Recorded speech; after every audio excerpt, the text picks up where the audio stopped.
Bismillah, alhamdulillah, wassalatu wassalamu ala rasulillah. Patepang deui dinten ieu dinten Senin kaping 1 September 2025 di surat Al-Hijr ayat kagenepna.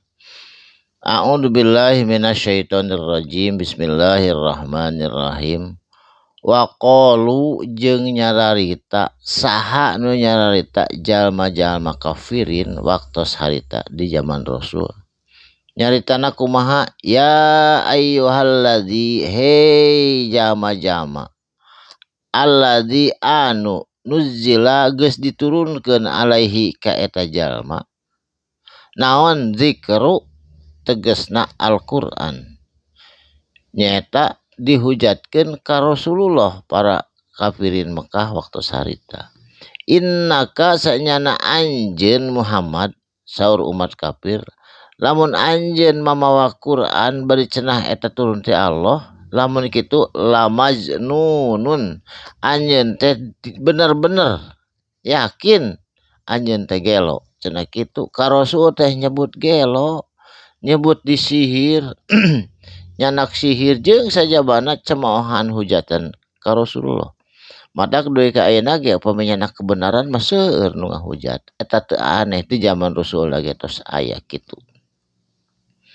Saterasna laumata tina jeung lamun tema gitu dongkap eta dikro Quran mata tiani naha atuh cenah henteu datang ka kami bil malaikat kalayan diturunkeun ngalangkungan malaikat in kunta lamun anjeun minas sodikin bener-bener aya dina kebenaran cek para umat kafir ka Rasul teu percaya yen eta teh Rasulullah disangka namanya eta gelo cenah kitu dijawab langsung ku Allah Subhanahu wa taala dina ayat salajengna manunazzilu henteu bakal nurunkeun cenah kami saur Allah al malaikata kana pirang-pirang malaikat illa bil haqi kajaba kebenaran contohna nurunkeun wahyu ngalangkungan malaikat Jibril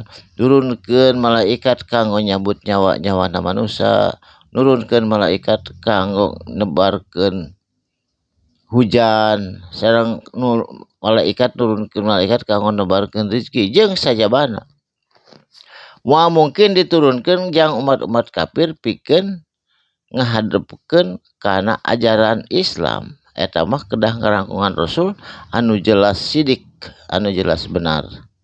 Saterasna wa makanu jeung teu moal bukti diturunkeun malaikat ka jalma-jalma kafir idzan lamun kitu mah muzarina anjeun sadayana umat kafir kalebet jalma-jalma anu ditangguhkeun ku Allah Subhanahu wa taala tapi ka waktu anu ditangtukeun.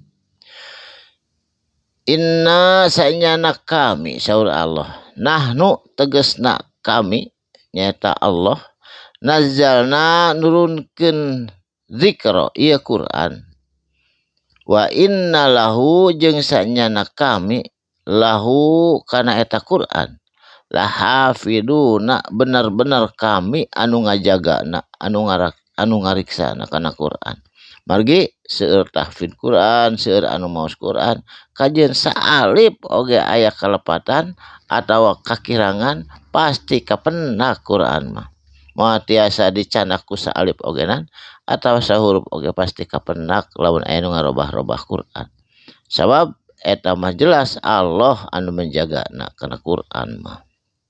Saterasna walaqad arsalna jeung sanyana arsalna kami geus ngirim para utusan saur Allah min qablika ti samemeh anjeun Kangjeng Nabi Muhammad fi siyai dina pirang-pirang negara pirang-pirang negeri anu seueur ti zaman Nabi Adam Nabi Hud Nabi Saleh Nabi teras di pirang-pirang negara ya was siyai di pirang-pirang negara jeung pirang-pirang bahasa al awalina ti zaman baheula keneh ti memeh aya Kangjeng Rasul ti ribuan tahun anu kapungkur oge tos dilungsurkeun para rasul nyaeta sadaya teh 313 rasul dugi Kangjeng Nabi Muhammad teh. Senang ribuan nabi 25.000 para nabi anu moal kaetang seueurna. Saterasna wa ma yatihim jeung eta para rasul teh didatangkeun. Wa ma jeung henteu yatihim didatangkeun ka ieu jama-jama naon mir rasulin ti pirang-pirang utusan illa kanu kajaba bukti bihi ka eta para rasul yastahziuna maranehanana sok mencemoohkan ngolok-olok jeung sajabana. Artina sok diperolok-olokeun tara diterima kebenaranna malah mandar kalah disangka nu gelo cenah kitu. Kadzalika jeung itu pisan kajadian nasluku geus diasupkeun hu ka itu jama-jama fi qulubi dina hate-hatena mujrimina jama-jama anu berdosa. La yu'minuna jeung teu iman bihi kana eta Quran. Faqad kholat mangka sanyana geus terjadi geus kalangkung naon dahsyatna azab Allah sunnatun kana ketentuan awalin anu ti heula. Barakallahu li walakum sakalimah dua kalimah muga aya manfaatna. Sadaqallahul adzim. Wassalamualaikum warahmatullahi wabarakatuh.